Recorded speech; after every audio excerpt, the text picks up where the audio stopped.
सहारा प्रणाम। सारा समय देख रहे हैं आप, आपके साथ मैं रूपांशी मिश्रा। बड़ी खबर से बुलेटिन की शुरुआत करेंगे। आपको बता दें कि राज्यपाल की मंजूरी के बाद उत्तराखंड में नकल विरोधी कानून को लागू कर दिया गया है और इस कानून के लागू होने के बाद अब नकेल कसने की सरकार कर ली है।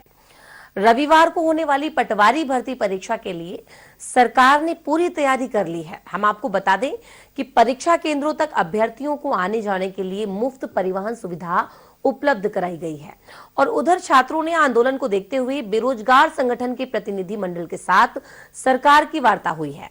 सीएम धामी ने कहा कि सरकार निष्पक्ष, नकल विहीन और पारदर्शी परीक्षा कराने के लिए प्रतिबद्ध है और छात्रों के भविष्य को लेकर काफी गंभीर है।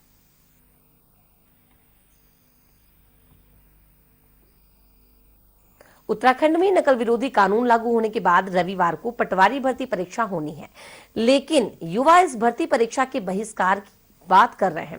उनका कहना है कि पहले बेरोजगार संगठन के अध्यक्ष बॉबी पवार की रिहाई की जाए और साथ ही सभी भर्ती घोटालों की जांच कैसे कराई जाए। सहारा समय संवाददाता संदीप नेगी ने कुछ युवाओं से बात की है। एक घंटे से जो बेरोजगार छात्र हैं वो लगातार अपनी मांगों को लेकर लगातार यहाँ पर प्रदर्शन कर रहे हैं। कचहरी स्थल में ये मौजूद हैं और इनकी सीधे तौर पर मांग है कि जो पटवारी का पेपर है उससे अब आगे पोस्टपोन किया जाए और इसके अलावा तमाम जो पेपर लीक हुए हैं उनमें सीबीआई जांच करवा दी जाए और जो इनके बेरोजगार संघ के अध्यक्ष हैं बॉबी पवार, उनको रिहा कर दिया जाए। यही वजह है कि तमाम जो छात्र छात्राएं बैठे भी हैं, कुछ इनमें से वापस चले गए हैं और चूंकि कल पेपर भी होना है इस लिहाज से वो अपने गंतव्य तक भी चले गए, लेकिन कुछ छात्र यहाँ पर भी बैठे हैं। वजह इनकी साफ है कि क्या इनकी मांग है और किस चीज को लेकर यहाँ पर ये बैठे, इनसे हम जानना चाहेंगे। मैडम, आप बता दीजिए, कुछ छात्र तो चले गए हैं, चूंकि आश्वासन भी सरकार की ओर से मिल चुका है, बावजूद आप अभी भी बैठे हो, क्या कहेंगे? सर, आश्वासन का आप बोल रहे हो, आश्वासन दिया है, क्या आश्वासन दिया है आप हमें बताएंगे? कुछ है कि मान ली गई है, बॉबी पवार को रिहा कर दिया जाएगा, ये सब चीजें उन्होंने अब आपके सामने रखी है, आप क्या कहेंगे? बॉबी पवार अगर हमारे सामने यहाँ आता है, बॉबी पवार हमें बोलता है कि कल तुम पेपर दो, हम पेपर देने जाएंगे, पर बॉबी पवार तो आए सामने। अब बॉबी पवार को तो लाओ, बॉबी पवार तो अभी भी जेल में है, हम किस बेस पे जाएं? मतलब हमारा लीडर वहाँ है, हम पेपर देने चाहे, जिसने ये सत्याग्रह शुरू करा वो मतलब उसको मार दो, हम लोग बस हम ऐसे निकल जाए। अरे जो नेता हमारे लिए खड़ा है ना, जो हमारे लिए वो नेता हमारे लीडर है वो, ठीक है। अगर वो हमारे लिए खड़ा है तो हम उसके लिए बैठे, बस हम उसके लिए बैठे और हमें नहीं देना, तब तक हम जाएंगे। दूसरी बात यह है कि सरकार कह रही है कि हम कोर्ट के माध्यम से, जज के माध्यम से हम जांच करवाएंगे जो ये पेपर है। इन पर क्या कहेंगे आप? सिर्फ पटवारी भर्ती परीक्षा की बात कर रहे हो। पटवारी भर्ती की जांच में आपने कई लोगों को गिरफ्तार कर लिया और आपका आयोग एकमात्र पटवारी की भर्ती नहीं कराता है। आपका आयोग तमाम उत्तराखंड लोक सेवकों की नियुक्ति करता है और एक पटवारी थोड़ी ना आप कर रहे हो। पटवारी के लिए लिखा आपने कि पटवारी की भर्ती कराएंगे सिविल जज उसके निगरानी में। कोई पटवारी नहीं है। सारी भर्ती परीक्षाओं की आप जांच कराइए, सीबीआई जांच कराइए और पहले हमारे भाई को लाइए यहाँ पर। अगर हमारा भाई कहेगा कि आप पेपर देने जाइए, हम जाएंगे। चूंकि एक बड़ी बात ये भी है, जो पेपर है कल है 12 फरवरी, हम नहीं देंगे। पेपर है, कुछ छात्र चले गए हैं और कुछ आप लोग अभी भी बैठे हैं यहाँ पर।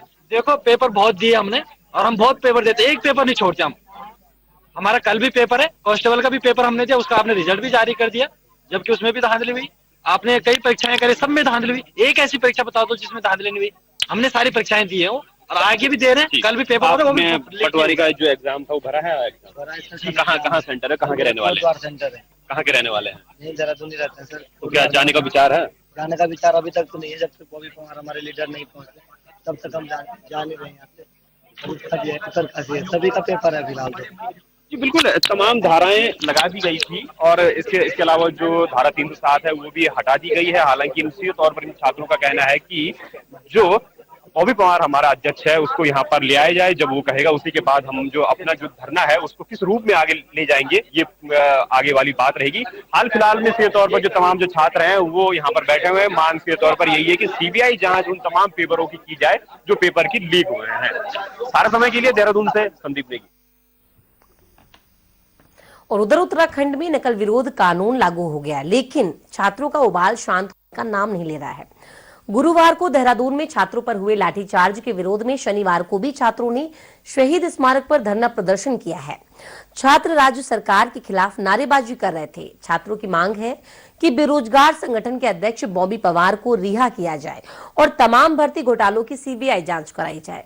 और उधर हालात को देखते हुए पूरे शहीद स्मारक और कचहरी परिसर को छावनी में तब्दील कर दिया गया है। पूरा प्रशासनिक अमला हालात पर नजर रखे हुए है। इनकी जो मांगे थी, कल डीएम और हम दोनों ने जो शासन लेवल पर बातें हुई हैं, सीएम साहब से बात हुई है, उसके बाद इनके सारे मांगों पर शासन स्तर पर सब कार्रवाई हो चुकी है। कुछ टेक्निकल कुछ बिंदुओं पर थे, उसका भी एक सोल्यूशन निकाल लिया गया है। ये लोग वो भी इनको असर पर है। अब अनावश्यक रूप से कुछ लोगों ने उनको भ्रमित करने की कोशिश कर रहे हैं। यहाँ से तो सकारात्मक की बात हुई थी। करीबन 15 के करीबन बच्चे आए थे और सभी मुझसे बोल के गए थे कि हम धरना खत्म कर रहे हैं। लेकिन क्योंकि ये आंदोलन है और बहुत सारे लोग इससे जुड़े हुए हैं, तो वहां जाने के बाद क्या निकल के आ रहा है, कौन क्या आके किस तरह की बात कह रहा है, उससे थोड़ा डिसीजन में या जो भी निर्णय हो रहा है वहां पे, उसमें थोड़ा समय लग रहा होगा। लेकिन मुझे यहाँ पे आश्वासन दिया गया है कि हम धरना खत्म करेंगे। देहरादून में शहीद स्मारक और कचहरी परिसर का जायजा लिया संवाददाता संदीप नेगी ने। तमाम भर्ती परीक्षाओं में जिस तरह से पेपर लीक हुआ था, उसको लेकर सीबीआई जांच की मांग ये छात्र लगातार कर रहे हैं। और दूसरी ओर जिस तरह से बेरोजगार संघ के अध्यक्ष बॉबी पवार हैं, उनकी गिरफ्तारी हुई थी, उसको लेकर भी छात्राओं का कहना है कि जल्द से जल्द उनको रिहा किया जाए। लिहाजा आज अगर हम बात करें तो कचहरी में आज भी ये छात्र लगातार यहाँ पर जमे हुए हैं और इनकी मांग है कि जल्द से जल्द जो बॉबी पवार हैं उनको रिहा कर दिया जाए। हालांकि सरकार की ओर से जो कई शर्तें भी हैं वो मान ली गई हैं और जो कुछ छात्र छात्राएं हैं वो अपने घरों को भी चल गए हैं।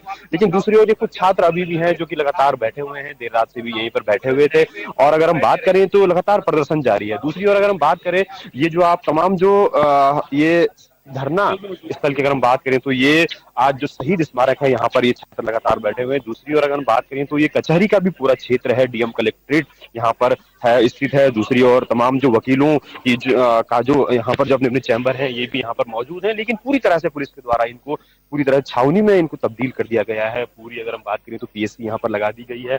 इसके अलावा जो तमाम पुलिस फोर्सेज हैं वो भी यहाँ पर लगा दी गई है। और जो पूरा जो बैरिकेड है इस पूरे क्षेत्र को कर दिया गया है। ये आप तस्वीरों में देख पा रहे हैं कि ताकि किसी भी प्रकार से जो कोई बाहरी व्यक्ति है या फिर कुछ उपद्रवी तत्व हो वो यहाँ पर घुस ना पाए।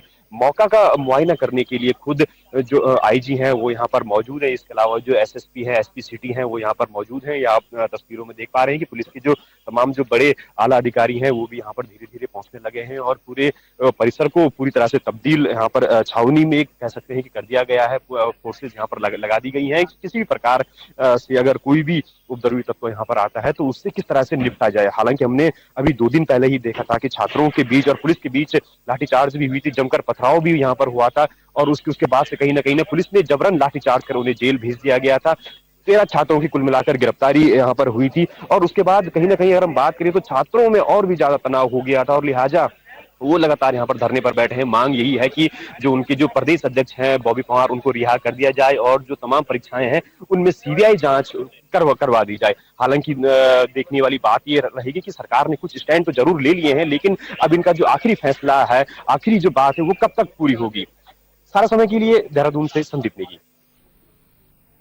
और हमारे साथ जुड़ रही है सारा समय की एसोसिएट एडिटर ज्योत्सना। नकल विरोधी कानून लागू हो गया है उत्तराखंड में, लेकिन छात्रों का जो कहना है कि वो पहले बॉबी पवार को रिहा करें और नकल विरोधी जो कानून लागू हुआ है सीबीआई जांच की मांग कर रहे हैं घोटालों को लेकर परीक्षा भर्ती में। क्या कुछ अधिक जानकारी है ज्योत्सना?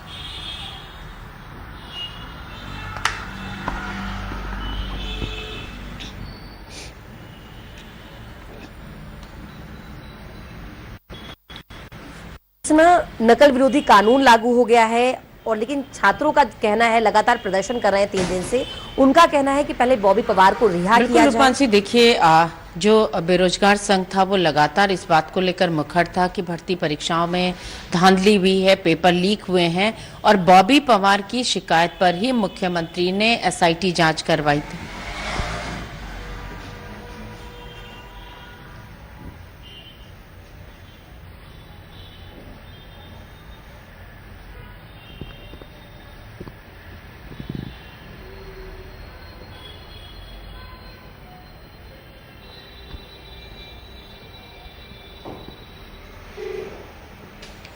रूपांशी, आपको मेरी आवाज मिल रही है? आवाज आ रही है आपकी। उत्तराखंड में युवाओं पर लाठीचार्ज हुआ है और लगातार जो युवा हैं वो यही कह रहे हैं कि सीबीआई जांच की वो मांग कर रहे हैं। हालांकि सरकार ने उन्हें आश्वासन दिया है, लेकिन वो लगातार सीबीआई जांच की मांग कर रहे हैं, जितने भी भर्ती घोटाले हुए हैं उसको लेकर। जी ज्योत्सना।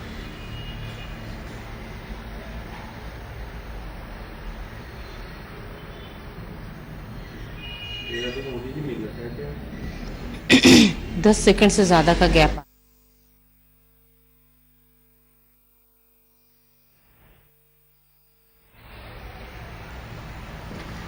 बिल्कुल रूपांशी, देखिए युवा यहाँ पर लगातार कह सकते हैं कि आंदोलनरत रहे हैं और जैसा मैं आपको बता रही थी कि बॉबी पवार बेरोजगार संगठन की मांग पर ही मुख्यमंत्री ने भर्ती परीक्षाओं की जांच शुरू करवाई थी और वो जांच लगातार चल रही थी। पहले एसटीएफ को थी, फिर एसआईटी को दी गई, यानी कि एक के बाद एक आधा दर्जन से ज्यादा भर्ती परीक्षाओं में अब तक पेपर लीक के मामले आ चुके हैं। कई लोगों की अरेस्टिंग भी हुई, हालांकि कई लोग रिहा भी हो गए हैं और ये सब प्रक्रिया चल रही थी। लेकिन इस समय क्योंकि जब राज्य सरकार ने यूके ट्रिपल एससी से अलग अब राज्य लोक सेवा आयोग से परीक्षा करवाने का एक फैसला लिया। राज्य लोक सेवा आयोग ने पटवारी भर्ती परीक्षा करवाई जो पिछले महीने भी, और उसका भी पेपर लीक हो गया। उसके बाद से बेरोजगार संगठन साफ कहने लगा कि सीबीआई जांच होनी चाहिए और पिछले लगभग एक हफ्ते से ये लगातार प्रदर्शन चल रहा था। बॉबी पवार की जिस तरीके से अरेस्टिंग हुई उससे युवा काफी आक्रोश में आ गया। लाठीचार्ज हुआ अगले दिन और पत्थरबाजी भी, सब चीजें हुई हैं और बॉबी पवार सहित उनके कई साथियों को अरेस्ट कर लिया गया है। अब कल से कह सकते हैं कि बेरोजगार संगठन एक ही मांग कर रहा है कि बॉबी पवार को छोड़ा जाए। वहीं सरकार ने भी कई स्टेप उठाए हैं। राज्य में नकल विरोधी सख्त कानून लागू कर दिया गया है।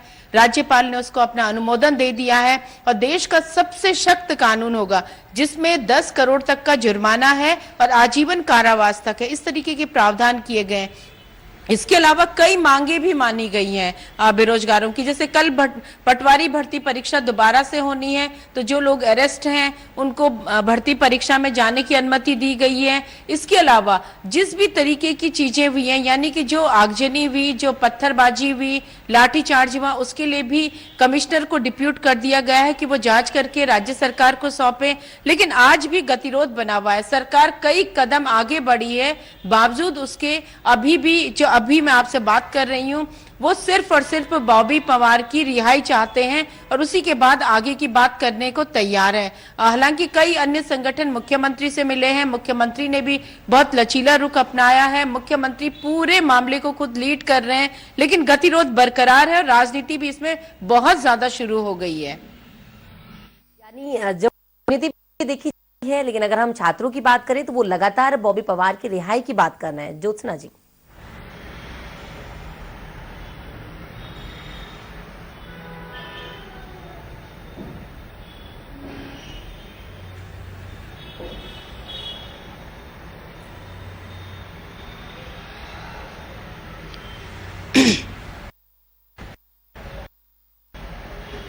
बिल्कुल, देखिए जैसे मैंने रूपांशी आपको बताया कि बॉबी पवार ही पूरे मामले को शुरू से लीड कर रहे थे। यानी कि बॉबी पवार की शिकायत पे ही आज से 6 महीने पहले मुख्यमंत्री ने एसआईटी जांच शुरू करवाई थी। यानी कि बॉबी पवार ही बेरोजगारों की बात को सरकार तक ले गए।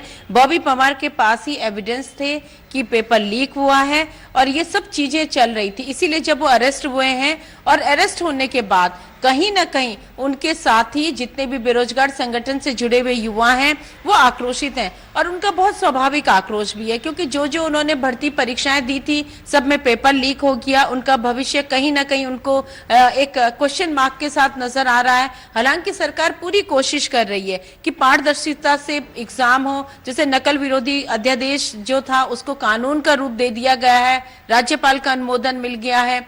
कोशिश हो रही है कि भर्ती परीक्षाएं भी होती रहे, युवाओं का भविष्य कहीं भी खतरे में ना हो, कोई उनके साथ इब्बट ना हो। लेकिन इस समय जो एक पॉइंट का गतिरोध है वो सिर्फ बॉबी पवार को लेकर है।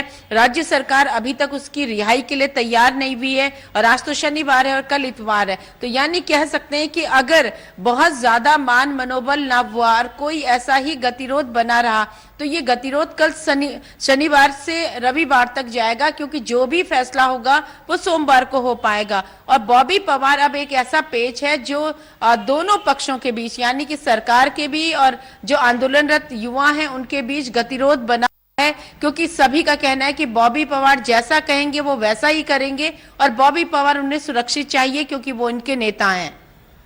बिल्कुल सही कहा ज्योत्सना आपने। ये देखने वाली बात अब होगी कि आखिर बॉबी पवार की रिहाई होती है या नहीं होती। फिलहाल ये अहम जानकारी के लिए आपका शुक्रिया। फिलहाल वक्त हो चला एक छोटे से ब्रेक का, जल्द लौटेंगे।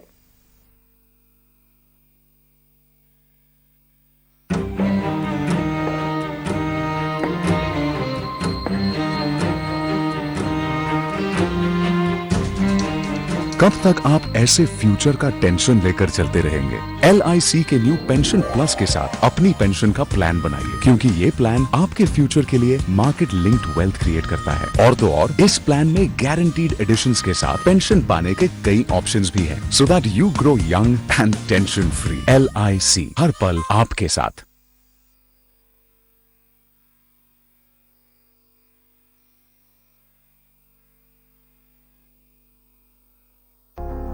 मैं बसंत की बहार भी हूं, मैं वर्षा का नम श्रृंगार भी, मैं चमकते सितारों की महफिल भी हूं, मैं खामोश पवन की जुबां भी। मैं ऐशप्रा, प्रथा भी, प्रगति भी। उत्तर प्रदेश पूर्वी भारत का ही नहीं बल्कि पूरे देश का ग्रोथ इंजन बन सकता है। नए भारत का ग्रोथ इंजन आपके निवेश को देगा दोगुनी रफ्तार।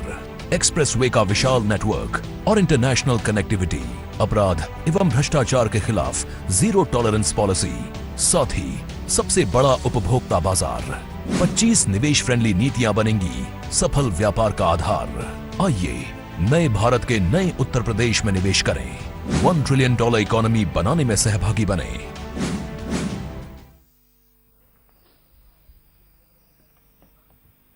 ब्रेक के बाद आपका बहुत बहुत स्वागत है। खबरों में आगे बढ़ेंगे। आपको बता दें कि गुरुवार को देहरादून में युवाओं पर हुए लाठीचार्ज का कांग्रेस लगातार विरोध कर रही है और शुक्रवार को जहां कांग्रेस सड़कों पर उतरी है, वहीं अब कांग्रेस ने छात्रों को समर्थन देते हुए धरना शुरू कर दिया है। शनिवार को धरने पर उत्तराखंड कांग्रेस के अध्यक्ष करण माहरा, पूर्व मुख्यमंत्री हरीश रावत समेत तमाम वरिष्ठ नेता बैठे हैं और सभी लोगों ने सचिवालय कूच किया, लेकिन पुलिस ने कांग्रेस नेताओं को रास्ते में ही रोक दिया और इस दौरान कांग्रेस नेताओं ने राज्य सरकार के खिलाफ जमकर नारेबाजी की है। हरीश रावत ने कहा कि पहले सरकार युवाओं की मांग पूरी करे और जिन युवाओं को गंभीर धाराएं लगाई गई हैं, उन धाराओं को हटाया जाए। उन्होंने कहा कि नकल विरोधी कानून कितना कारगर है ये तो बाद में पता चलेगा, लेकिन यदि सरकार की पहल से युवा संतुष्ट है तो हमें कोई परेशानी नहीं है।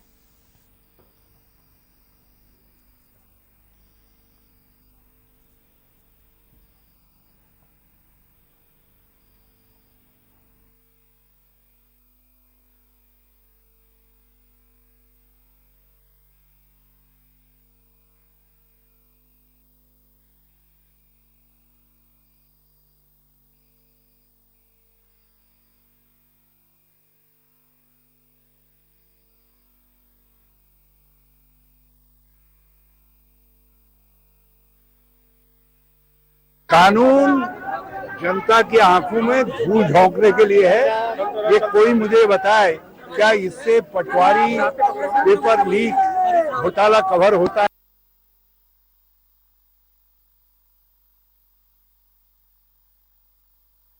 तो आप उन परीक्षाओं को करवाने और जो पाप आपने कर दिया है उसको ढकने के लिए कानून लेके आए हो। यदि ये कानून ईमानदार है तो बॉबी पवार और उनके साथी आंदोलनकारी नौजवान उनको बुलाओ और उनसे बातचीत करो। यदि वो संतुष्ट हो जाएंगे तो कांग्रेस संतुष्ट। उत्तराखंड में नकल विरोधी कानून के लागू होने के बाद वित्त मंत्री प्रेमचंद अग्रवाल और उत्तराखंड बीजेपी के अध्यक्ष महेंद्र भट्ट ने खुशी जाहिर की है। दोनों नेताओं का कहना है कि नकल रोकने के लिए जितने सख्त कदम उठाए जा सकते हैं सरकार ने उठाए हैं।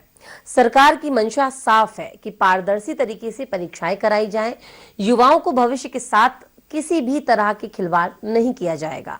विपक्षी दल छात्रों को आगे करके राजनीति कर रहे हैं। काम कर रही है। माननीय मुख्यमंत्री जी जितना जल्दी जितना कड़ा एक्शन ले सकते थे ले रहे हैं और मैं समझता हूं कि युवा मुख्यमंत्री जी के नेतृत्व में ये सरकार युवाओं के भी हितों की रक्षा कर रही है, तमाम प्रदेश की जनता की रक्षा कर रही है। मैं इसके लिए अपने माननीय मुख्यमंत्री जी का धन्यवाद कर रहा हूं। मैं कह सकता हूं कार्यकर्ताओं में के माध्यम से अगर हमने पूरा आह्वान किया युवाओं के बीच में जाकर और इस कानून के बारे में बताने की आवश्यकता है। प्रतिभाएं बहुत खुश हैं, अनेकों मुझ पे कल से लगातार फोन आ रहे हैं कि ये बहुत बड़ी नजीर मुख्यमंत्री ने पेश की है और मैं कह सकता हूं इसके कारण प्रतिभाएं कुंठित होने से बची हैं और इसका प्रचार प्रसार विषय नहीं है। हमने चाहे धर्मांतरण का विषय लाए हो, चाहे भूमि कब्जाधारी का विषय रहा हो, चाहे क्षेत्रीय आरक्षण का विषय रहा हो, चाहे आज का विषय रहा हो, ये नजीर उत्तराखंड से ही हो रही है। धीरे धीरे अनेकों राज्य इससे प्रेरणा लेंगे। उधम सिंह नगर जिले के ट्रांजिट थाना पुलिस को एक बड़ी सफलता मिली है। हम आपको बता दें कि पुलिस ने 15,000 के इनामी बदमाश को गिरफ्तार कर लिया है और बताया जा रहा है कि बदमाश पर 2 मुकदमे दर्ज हैं और वह लूट के कई मुकदमों में फरार चल रहा था, जिसको पुलिस ने गिरफ्तार कर लिया है। पुलिस ने बदमाश के पास से पुलिस को लूटी गई नकदी और मोबाइल बरामद हुआ है। साथ ही आरोपी की न्यायालय में पेश करने के बाद न्यायिक हिरासत में उसे जेल भेज दिया गया।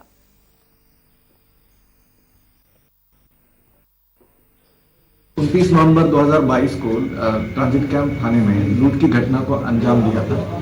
जो एक शातिर गैंग था, इसमें से बाकी अभियुक्त जो थे हमने पहले ही गिरफ्तार किए थे, लेकिन एक इनमें से जो है खजान, ये बिंदु खड़ा का निवासी खजान सिंह जो है ये काफी समय से लंबित फरारी था और गिरफ्तारी से बच रहा था। तो इसके ऊपर जो है 15,000 रुपए का इनाम घोषित किया गया था और ट्रांजिट कैंप थाने की टीम ने, जिसमें सुंदरम शर्मा इंस्पेक्टर और चौकी इंचार्ज नीमा बोरा के पर्यवेक्षण में ट्रांजिट कैंप थाने ने इसको गिरफ्तार किया है और इस बड़ी उपलब्धि के लिए मैं ट्रांजिट कैंप थाने को बहुत बहुत शुभकामनाएं। और अगली खबर देवप्रयाग से है, जहां पर देवप्रयाग विधानसभा की कपरोली की राजकीय inter college, junior high school और प्राथमिक विद्यालय में पेयजल व्यवस्था नहीं होने से छात्रों के साथ ही शिक्षकों को भी परेशानी हो रही है। यहां पर जल जीवन मिशन के तहत ठेकेदारों ने नल तो लगवाए हैं, लेकिन बिना स्टैंड ही छोड़ दिए गए हैं। इन विद्यालयों में 150 से अधिक छात्र छात्राएं पढ़ते हैं, लेकिन स्कूल में पेयजल उपलब्ध नहीं होने से दिक्कतों का सामना करना पड़ रहा है। तो उच्चाधिकारियों को अवगत कराया है, लेकिन इस दिशा में कोई कार्रवाई अभी तक नहीं हुई है और इस बाबत जल निगम के अधिकारियों से बात की गई है तो उन्होंने जल्द ही समस्या के हल का आश्वासन दिया है। लेकिन पहाड़ के सारे स्कूलों में पेयजल की समस्या से ये बताती है कि सरकार छात्रों के भविष्य के प्रति कितनी संजीदा है। इंटर कॉलेज कपरोली में भौतिक विज्ञान के प्रवक्ता के पद पर हूँ और यहाँ पे मैं प्रधानाचार्य के रूप में भी कार्य कर रहा हूँ। सर, ये दुर्गम का विद्यालय है और यहाँ पे विद्यालय में जो बच्चों के द्वारा आपको बताया गया पानी की कमी है यहाँ पे विद्यालय में निश्चित तौर पे। और यहाँ पे विद्यालय में पानी विभाग द्वारा यहाँ पे कनेक्शन लिया गया जल जीवन योजना के तहत और उसमें ये दिक्कत है कि पानी का नल में पानी कभी कभार ही टपकता है और विद्यालय में पानी नहीं पहुंच पाता, जिससे कि विद्यालय में शौचालय में पानी नहीं पहुंच पाता। एमडीएम में पानी की कमी है और दूर दूर से भोजन माता के द्वारा या अन्य हम भी जैसे पीने के लिए अपने साथ पानी लाते हैं और बच्चों के लिए भी ये समस्या बनी हुई है और इससे का उनके वातावरण पर भी प्रभाव पड़ रहा है, क्योंकि जब बच्चों को शौचालय में पानी उपलब्ध नहीं होता तो उन्हें थोड़ा बाहर इधर उधर जाना पड़ता है। कभी कभी तबीयत खराब होती तो बच्चे को घर भी जाना पड़ता है। इसके लिए हम करते हैं और यहाँ पे टेलीफोनिक माध्यम से जल निगम के कर्मचारियों को बताया जाता है तो आनंद फानन में उस दिन विद्यालय में पानी दे देते हैं 10 या 15 लीटर, क्योंकि ये पानी का जो कनेक्शन उन्होंने दिया है वो उन्होंने शायद यहाँ पे पानी उस पर चढ़ नहीं पा रहा है, उसका जो स्लोप है उस ढंग से नहीं दिया गया वहां पे कनेक्शन। तो इस तरह से पानी विद्यालय में कुछ ही कभी कभार, जबकि टेलीफोनिक माध्यम से उनको अवगत कराया जाता है और इस बारे में लगातार बार बार मैं उनसे टेलीफोनिक वार्ता करता हूँ और वो कहते हैं कि पानी की हम कोशिश करते हैं। पंपिंग पेयजल योजना उस टॉप टैंक बना हुआ है और उसके नीचे डिस्ट्रीब्यूशन टैंक बना हुआ है सर, वहां तक हम लोग पूरा पानी उपलब्ध कराते हैं। और जो गांव के अंदर की व्यवस्था है वो पेयजल समिति द्वारा देखी जाती है। और अगर आप कह रहे हैं कि स्कूल में पानी नहीं आ रहा है तो इसको भी मैं तुरंत दिखवा के इस पे पेयजल उपलब्ध करा दूँ। संख्या लगातार गिर रही है यहाँ पे। उससे पहले यहाँ पे 108 के करीब बच्चे थे, आज की डेट में 40 बच्चे हैं प्राथमिक विद्यालय में। उसका कारण है कि यहाँ पे भौतिक सुविधाओं की भरमार है। ठीक है, पीने के पानी की सबसे बड़ी कमी है यहाँ पे। मैं पहले तो ये बोलता हूँ कि स्कूल में जो पानी तो बहुत पहले परेशानी है कि बच्चों को परेशानी उठानी पड़ रही है और बच्चों को खुले शौचालय में जाना पड़ता है पानी की वजह से, जो कि बच्चे बहुत परेशान हैं। और जो भोजन माताएं भी है, पानी लाने में बड़ी दिक्कत है। और इस पे हमने विभाग को भी पत्र लिखा और जो ये कर्मचारी इन लोगों से भी बात की, लेकिन कोई भी सुझाव नहीं मिला। पानी की बहुत कमी है, चाहे वो शौचालय के लिए हो चाहे पीने के योग्य हो, पर हमारे स्कूल में पानी की बहुत कमी है। तो मेरा शिक्षा मंत्री से यही जो तमाम जो भी है उनसे मेरा यही बेटी के नाते एक वो रहेगा कि यहाँ पे पानी की उपलब्ध। हमारे यहाँ पानी की बहुत ज्यादा दिक्कत होती है। हम एक बोतल पानी लाते हैं, उसे फिर हमने थाली भी धुलनी है, फिर हम यहाँ स्कूल में दिन भर पढ़ाई करते हैं, फिर हम थोड़ा सा पानी भी पीना होता है हमको। यहाँ जो लैट्रिन है वो टूटी है, यहाँ शौच जाने के लिए भी कुछ सब सुविधा नहीं है। क्या पानी की कमी है? यहाँ पानी नहीं आता है, हमारे गांव में भी बहुत कमी है पानी की। कहना चाहूँगा कि जब हम टॉयलेट जाते हैं तो हमें खुले में करना पड़ता है और यहाँ पे टॉयलेट भी नहीं है और पानी की समस्या भी है। यहाँ पे पानी की सबसे ज्यादा समस्या है और शौचालय की भी समस्या है। यहाँ शौचालय खुले में जाना पड़ता है जिससे कई बीमारियां होती हैं। उधम सिंह नगर जिले के तराई पूर्वी वन प्रभाग की डोली रेंज में शांतिपुरी नंबर 4 में नदी किनारे झाड़ियों में जंगली सुअर के लिए लगाए गए तार में तेंदुआ फंस गया। स्थानीय लोगों की सूचना पर वन विभाग की टीम मौके पर पहुंची और बाद में मशक्कत के बाद तेंदुए को बेहोश कर सुरक्षित बाहर निकाला गया। डीएफओ संदीप कुमार का कहना है कि तेंदुए को मेडिकल जांच के लिए भेजा गया है। जांच रिपोर्ट के बाद ही तेंदुए को दोबारा जंगल में छोड़ा जाएगा। 9:30 बजे किच्छा में ये शांतिपुरी नंबर 4 है। ऐसी सूचना मिली कि यहाँ पे जो एक तेंदुआ जो है वो क्लच वायर में फंसा हुआ है।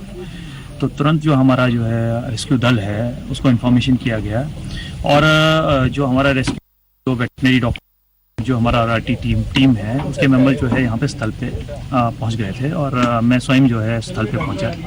सर्वप्रथम जो है एक पूरा टोटल जो एरिया है उसका मुआयना किया गया। पता चला कि लगभग जो है 2 से 3 मीटर लंबी क्लच वायर इसमें जो है लेपर्ड जो है फंसा हुआ है। इसका पिछले वाला भाग जो है वो क्लच वायर में फंसा हुआ था। उसके उपरांत जो है पूरा टोटल एरिया का मुआयना करने के बाद जो है इसको वेटनरी डॉक्टर्स ने अपना ड्रग वगैरह जो है वो बना के और इसको एक हमने जेसीपी दे जाके और इसको जो है ट्रैंकुलाइज किया। लगभग 20-25 मिनट ट्रैंकुलाइज करने के बाद जो है जब इसको पूरा टोटल तरीके से जो अनकॉन्शियस हो गया उसके बाद इसका क्लच वायर वगैरह काट के और उसके जो है अभी हमने पिंजरे में डाल के अभी हम इसके वाइटल्स वगैरह चेक करेंगे और देखेंगे कि कोई और इशू तो नहीं, कोई बड़ा इशू तो नहीं है। और अगर इशू नहीं होता है, क्लच वायर का कोई ऐसा प्रभाव इसके शरीर पे नहीं पाया गया तो इसको जंगल में अभी रिलीज कर दिया जाए। फिलहाल बुलेटिन में अभी बस इतना ही। बने रहिए सहारा समय के साथ और मुझे दीजिए इजाजत। सहारा प्रणाम।